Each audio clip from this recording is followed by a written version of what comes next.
So growing protectionism, especially by a country like the U.S., which is one of Korea's biggest export destinations, it's hard to see how that could be good news for this economy. Many have been stressing the need for Korea to not only diversify its export products, but also tap into new markets. One of them is the Middle East. The UAE is a good example of a decades-long economic relationship between Korea and a Middle Eastern country. But our Kwon Jang-ho reports that there are new areas other than the traditional oil and construction for future growth for Korean companies tapping into the Gulf market. Dubai could act as a gateway. In the heart of the Dubai textiles market, or souk as it's known, is the office of a Korean businessman who's been importing textiles from Korea for over 10 years. But not just any textiles. Kwon Jang-ho has been importing fabrics exclusively for abayas, the black cloak worn by women in the Muslim world. 여기 결국은 좋아하는 게 얘들은 터치자, 이 터치가 실크고 드래프트, 그다음 안 감기는 거. 한국에서만 나오는 거예요? 지금 현재 한국 다른 데도 좀 쓰고는 있죠. 근데 이 정도까지 나오는 거는 지금 한국뿐입니다. 아직은. Working with local sellers, he's also created a niche offering colored and patterned abayas that have proved to be a huge hit with customers.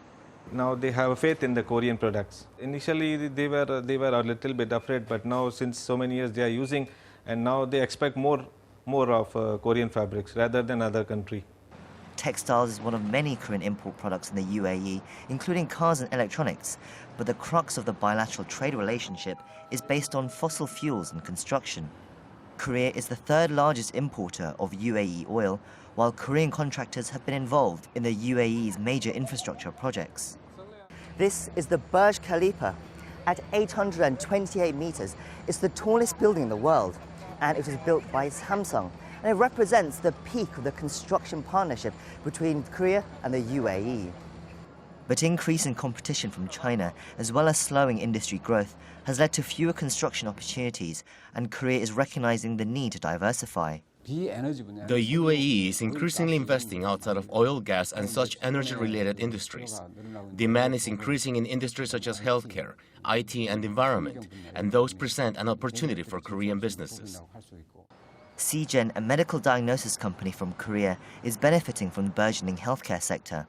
It set up in Dubai in 2014 and has found success with its Middle East respiratory syndrome detection kits. The healthcare industry in the Middle East is the fastest growing market in the world. The UAE can be seen as the hub of the Middle East, and for Korea's healthcare industry to enter the Middle East and Africa, it's an important gateway to crack. Korean businesses in the UAE are building a varied presence here, and as both economies change, the diversity of the projects is expected to increase, even as the relationship remains strong. Kwon Jang-ho, Arirang News, Dubai.